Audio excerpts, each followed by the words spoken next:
ان کو ایصال کریں۔ بر محمد و آل محمد صلوات۔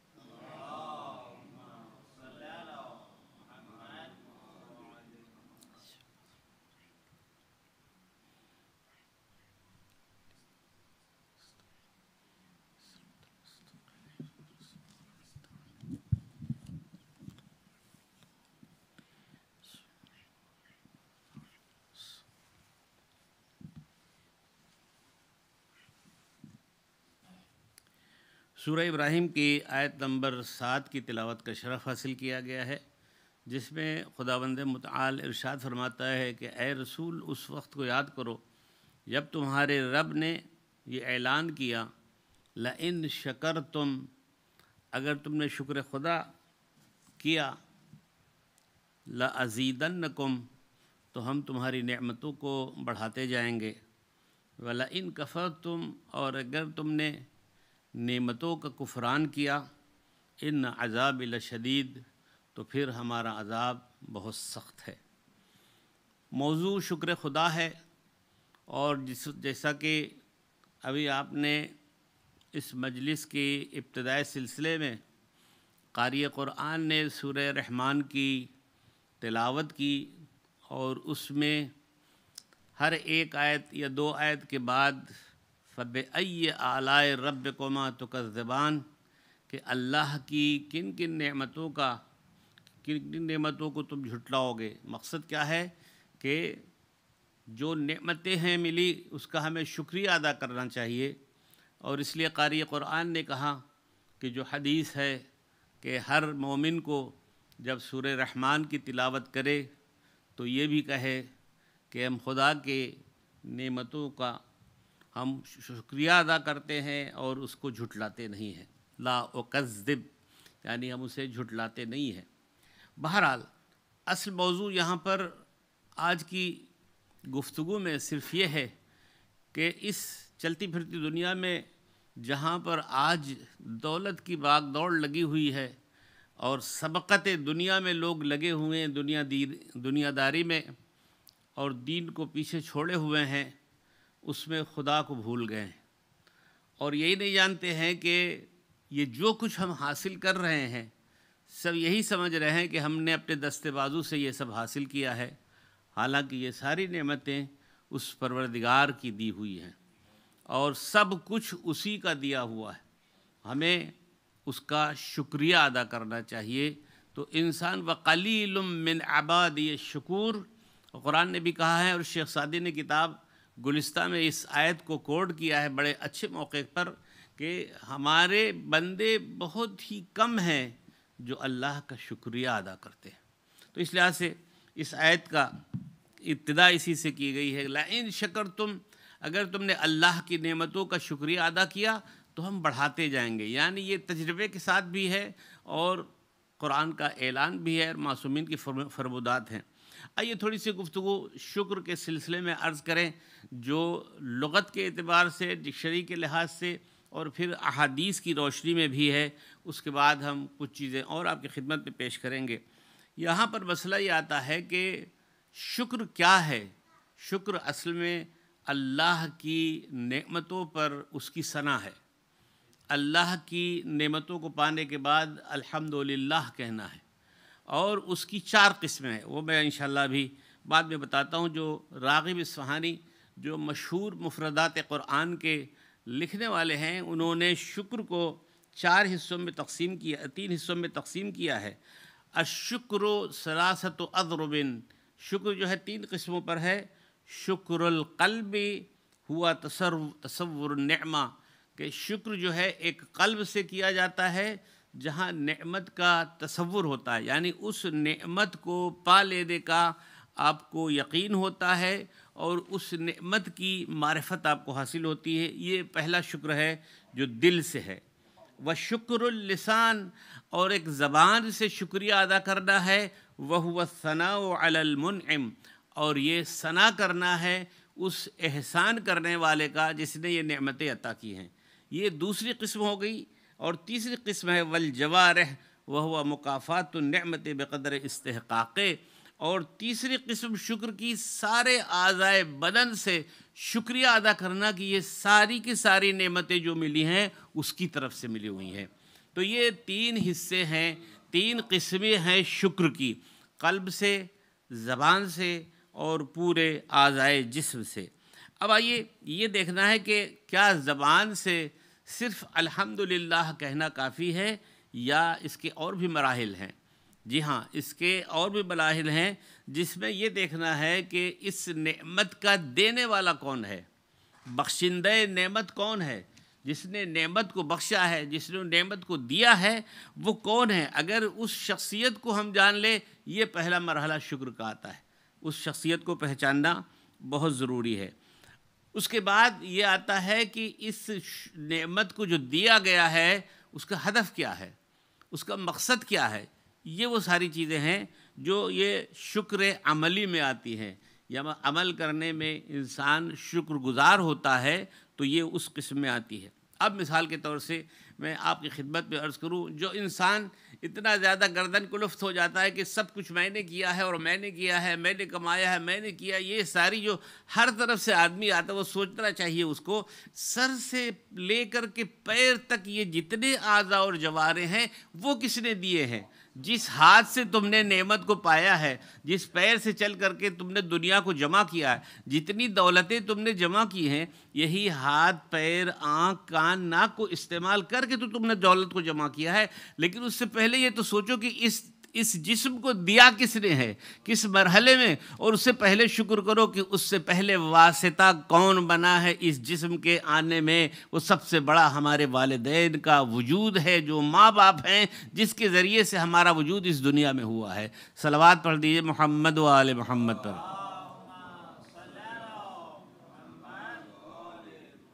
شکر خدا کے مرحلے میں انسان اگر سوچے اپنی سر کی بناوٹ کو، ہر آدمی ڈاکٹر نہیں ہے، لیکن ڈاکٹروں سے پوچھئے کہ ہر ایک جسم کا حصہ کتنا دقیق ہے اور کتنا باریک ہے، جس پر انسان اگر غور کرے، آنکھوں کی بناوٹ کو دیکھا جائے، کان کی بات کو دیکھا جائے، اس کے بعد زبان کی طاقت کو دیکھا جائے، ہاتھ کی انگلیوں کو دیکھا جائے، پیر کی بناوٹ کو دیکھا جائے، یہ وہ ساری چیزیں ہیں جس میں انسان اگر غور کرے تو پھر شکر خدا ہر مرحلے پر ہے۔ اور اسی لیے امام نے کہا ہے کہ شکر خدا ادا کرنے کے لیے جب ہم چلتے ہیں تو اس شکر کے لیے بھی ایک شکر اور واجب ہو جاتا ہے، اور اس لیے ہمیں شکر ادا کرنا چاہیے۔ صلوات پڑھ دیجئے۔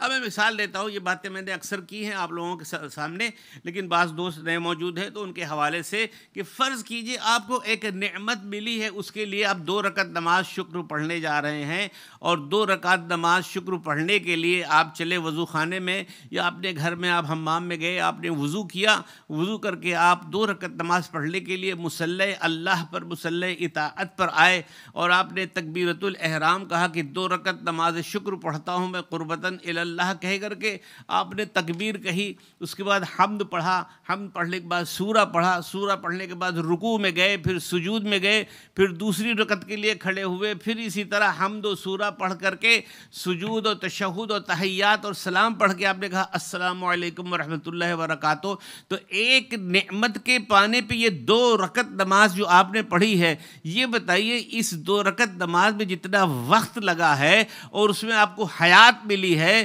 جو سانسوں کا گزر ہوا ہے، وہ سب کس نے دیا ہے؟ اسی رب نے دیا ہے جس کے لیے آپ 2 رکعت نماز پڑھ رہے ہیں۔ صلوات پڑھ دیجئے محمد و آل محمد۔ امام صادق علیہ السلام ارشاد فرماتے ادنی الشکر رؤیت النعمہ من اللہ غیر علت، کہتے ہیں کہ بہت معمولی سا شکر خدا یہ ہے کہ اس نعمت کو دیکھنے کے بعد، سمجھنے کے بعد، جب تم بغیر سبب کے سمجھتے ہو کہ یہ نعمت ہمیں مل گئی ہے، یہ ایک معمولی سا گویا شکر ہے خدا کا۔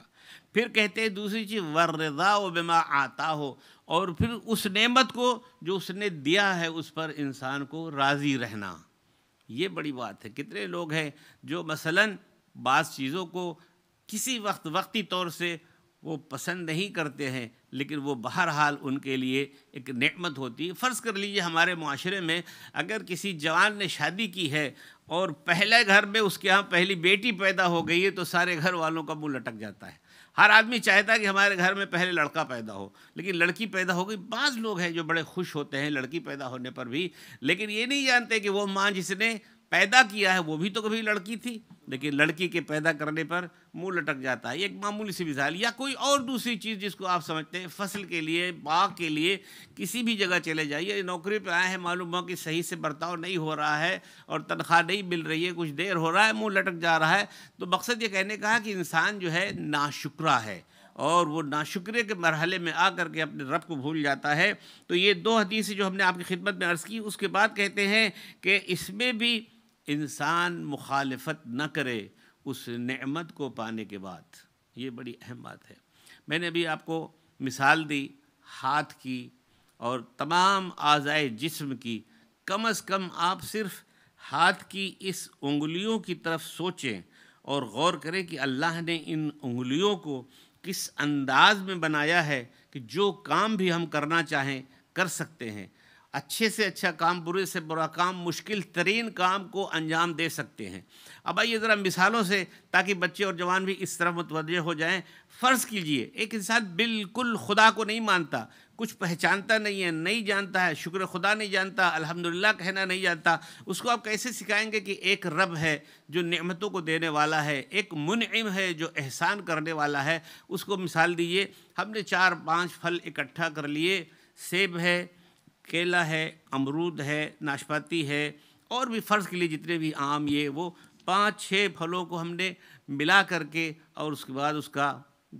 فروٹ چاٹ بنا لیا، اس میں تھوڑے سے نمک بھی ڈال دیے، اور ذرا سی ہلکی سی سیاہ مرچ، جو ہمارے انڈین پاکستانیوں کی عادت ہے، اور بعض ایرانی اور عرب کہتے ہیں کہ یہ پھلوں کو بھی حرام کر لیتے ہیں اپنے اوپر۔ اگر اللہ چاہتا کہ پھلوں میں پہلے سے نمک مرچا ہوتا تو اللہ نے ڈال دیا ہوتا، لیکن ہندی پاکستانی پھلوں میں فروٹ چاٹ بناتے وقت نمک و مرچا بھی ڈال لیتے ہیں۔ پھر آ جائیے لیمو کی بھی ڈال لیجیے، ملا کر کے وہ سارے فروٹ کو آپ نے بنا دیا۔ اب اس فروٹ کو لے کر کے آپ ذرا اپنے ان بازوؤں پہ ملیے، تو اس بازو سے پوچھئے کہ اس میں کیا ہے؟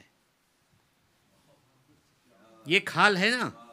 اس کھال پہ اس فروٹ چاٹ کو مل دیجئے، یہ کھال کبھی نہیں بتائے گا کہ اس میں نمک ہے، سیاہ مرچ ہے، لیمو ہے،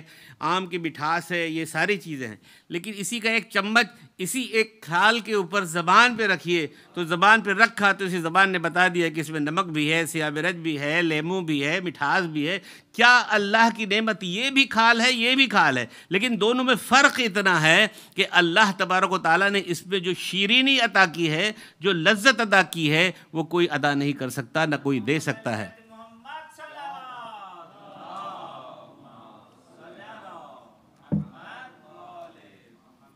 مولا امام حسین علیہ السلام کی جو دعائے عرفہ ہے، اس میں آپ جائیے اور وہاں جا کر کے جہاں امام حسین علیہ السلام نے جس کی تمام بناوٹوں کا ذکر کیا ہے، اور تمام بناوٹوں کے ذکر کے بعد ان اعضاء و جوارح کے کام کو ذکر کیا، واقعی آپ تعجب رکھیں گے کہ یہ امام ہی ہے جو اس کو بتا سکتا ہے، امام ہی جو اس کو بنا سکتا ہے اور اس کے بارے میں بتا سکتا ہے۔ پھر امام نے فرمایا کہ نعمت کا شکر ادا کرنا گناہوں سے پرہیزگاری ہے۔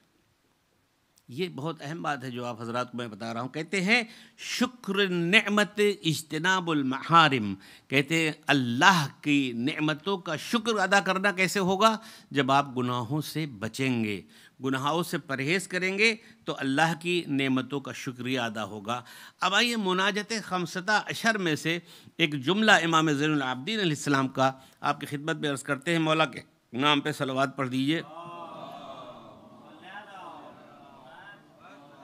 یہ میں ہر سال رمضان المبارک میں اس کا ترجمہ پڑھتا ہوں، کاش کہ آپ لوگ بھی پڑھیں، اور اردو ترجمہ موجود ہے، باقاعدہ ترجمہ ہو چکا ہے۔ 15 یعنی 15 مناجاتیں، اس میں ایک مناجات شاکرین کی ہے،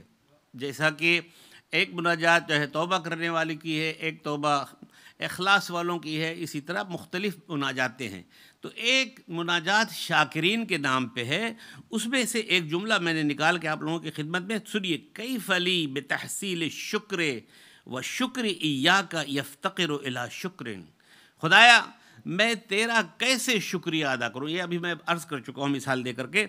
کیف بھی تحصیل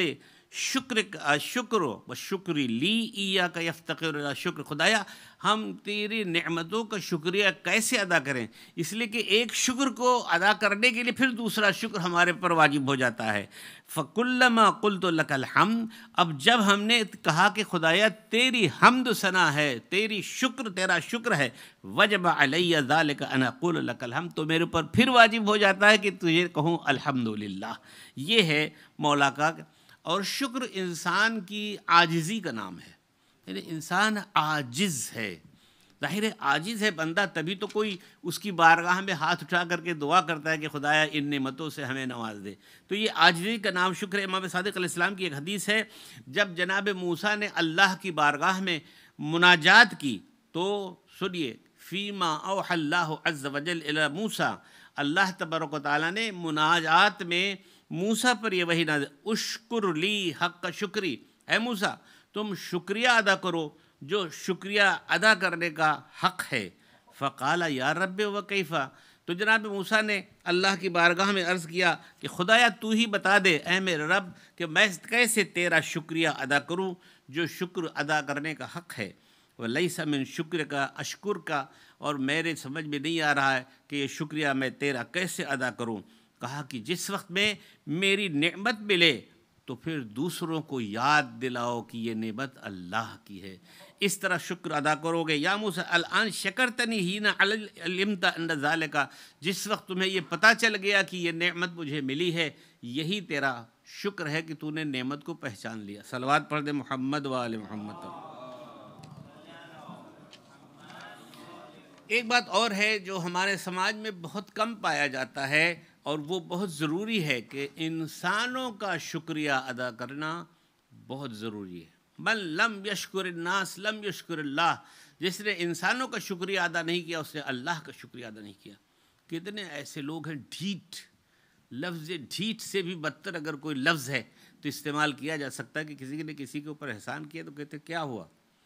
وہ کون ہمارے اوپر احسان کرتا ہے، اس نے کیا کیا ہے میرے ساتھ۔ کتنے ہیں جو ماں باپ کو کہتے ہیں، کتنے بھائی بہنوں کو کہتے ہیں آپ یہاں سے پیسے بھیجتے رہے 25-30 سال، آپ ہی لوگوں کی زبان سے سنا، ابھی اپنے ہی ماحول میں سنا، برابر بہنوں کو پیسے بھیجتے رہے، بھتیجوں کو بھیجتے رہے، بھانجوں کو بھیجتے رہے، بھتیجے کے ساتھ احسان اور بھانجوں کے ساتھ احسان، اور یہی سب سے بڑا غدار اور ناشکرہ نکلا جس کے ساتھ احسان کیا گیا تھا۔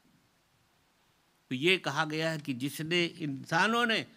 اللہ کے بندوں کا شکریہ ادا نہیں کیا اس نے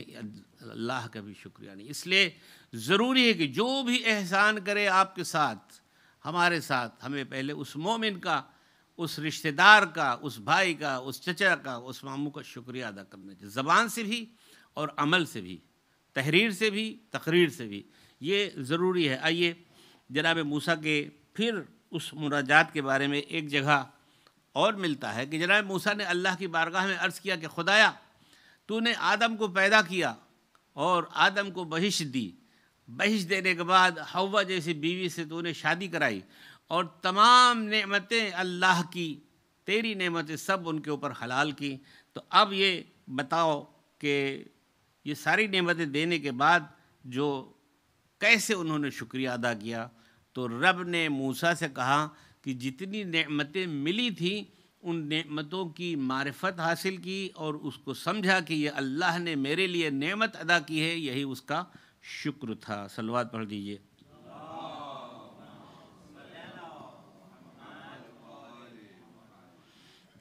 جناب پیغمبر اسلام حضرت محمد مصطفیٰ صلی اللہ علیہ وآلہ وسلم نے ارشاد فرمایا، ساری حدیثیں بہت اچھی ہیں، پیغمبر اسلام کی حدیث ہے، یہ سنیے، الطاعم شاکر من الاجر کاجر الصائم المحتسب، ایک انسان جو غذا کھانے والا ہے، روٹی کھانے والا ہے، اللہ کی دی ہوئی روٹی، چاول، جتنی بھی نعمتیں، گوشت، جو بھی آپ کہہ سکتے ہیں، الطاعم جو طعام کھاتا ہے، کھانے والا جو شکریہ ادا کرتا ہے تو اس کا اجر ایسا ہے جیسے ایک روزے دار نے روزہ رکھ کر کے اللہ کی بارگاہ میں شکریہ ادا کیا ہو۔ کیا بات ہے۔ اس کے بعد کہتے ہیں والمعافی الشاکر له من الاجر المبتلى الصابر، کہتے ہیں ایک بیمار کا شکریہ کیا ہے، ایک بیمار انسان جو اللہ کی بارگاہ میں شکر کرتا ہے، جب وہ اپنی بیماری پر صبر کرتا ہے، لوگوں سے بیان نہیں کرتا، آہو فغا نہیں کرتا ہے، چلاتا چیختا نہیں ہے، تو اس کا شکریہ اس طرح ہے جیسا کہ ایک انسان مبتلا ہوا ہے اسی بیماری میں اور اس پر اس نے صبر کیا ہے. بڑا مرحلہ ہے، یہ تفصیلات بہت زیادہ ہیں. اس کے بعد کل وعط الشاکر لہ من الاجر کموجر المحروم القانع، کہتے ایک انسان جو لوگوں کو دیتا ہے،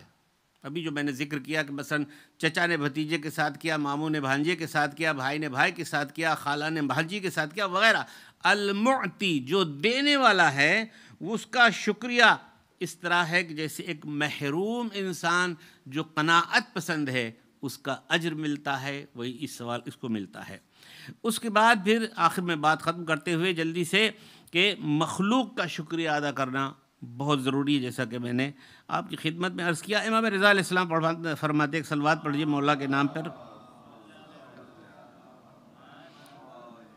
بالکل اسی طرح کی حدیث امام رضا علیہ السلام سے، من لم یشکر المنعم، جس انسان نے نعمت دینے والے کا، احسان کرنے والے کا شکریہ ادا نہیں کیا، مخلوقات میں سے اس نے اپنے رب کا شکریہ ادا نہیں کیا. اس کے بعد سورہ لقمان میں جو والدین کے سلسلے میں آیا ہے اور یہ تھی کہ ان اشکر لی ولوالدیک، کہ ہم تیرا شکریہ ادا کریں اور اپنے والدین کا شکریہ ادا کریں. یہ بڑی اہم باتیں ہیں جس کو ہمیں یاد رکھنا چاہیے. جناب عیسیٰ ایک علاقے سے گزرے، وہاں پر جا کے دیکھا کہ ایک نابینا بیٹھا ہوا ہے جس کو جذام ہے. بچوں کو بتا لیں جذام یعنی کوڑھ کی بیماری، اور جس سے گوشت کے ٹکڑے ٹکڑے ہو رہے تھے.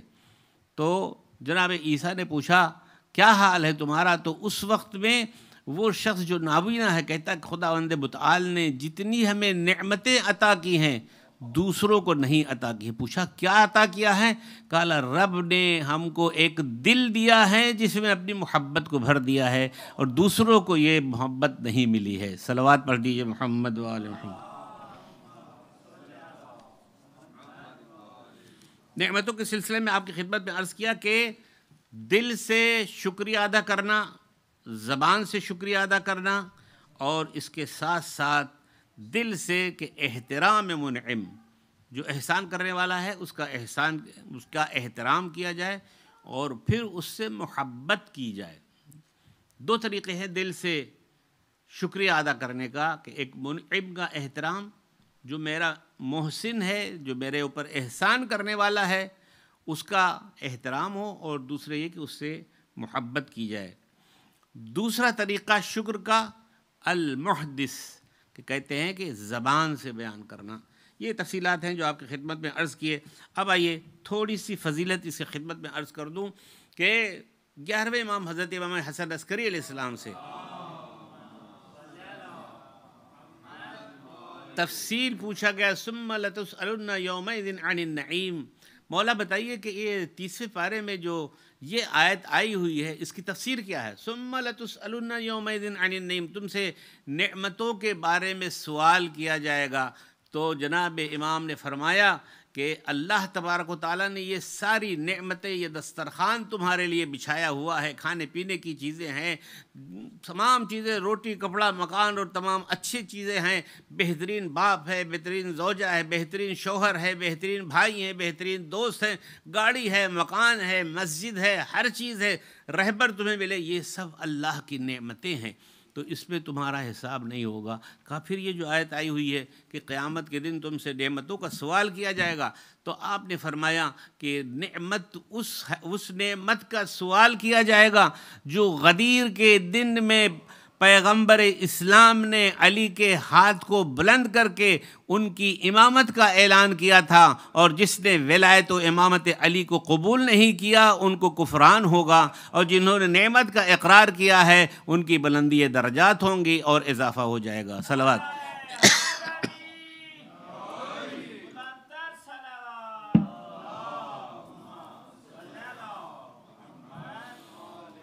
جناب موسیٰ کے مناجات میں ملتا ہے کہ جناب موسیٰ نے عرض کیا کہ پروردگارہ یہ بتا کہ آخر میں جو آنے والا پیغمبر ہے وہ بڑا افضل ہے، سید الانبیاء ہے، سید المرسلین ہے، اشرف کائنات ہے، اس امت کو کیوں اتنی زیادہ فضیلت ہے؟ تو خطاب قدرت ہوا لأن الصلاة والصوم والحج والزکاة والغدیر والعاشورہ، کہ آخری پیغمبر میں جو اتنی زیادہ اس امت کو فضیلت حاصل ہے اس لیے کہ ان کے پاس نماز ہے، روزہ ہے، حج ہے، زکوٰۃ ہے، علم ہے، نماز جماعت اور جمعہ ہے، اور غدیر اور عاشورہ ہے۔ تو پوچھا غدیر اور عاشورہ کیا ہے؟ اس کی تفصیل بیان کی گئی کہ یہ غدیر وہ ہے کہ پیغمبر اسلام نے اپنے آخر وقت میں حج سے واپس آتے ہوئے علی ابن ابی طالب کو دنیا کے تمام انسانوں اور مسلمانوں کا قائد، ان کا رہبر، ان کا سرپرست اور ان کا امام بنایا۔ صلوات پڑھ دیجئے۔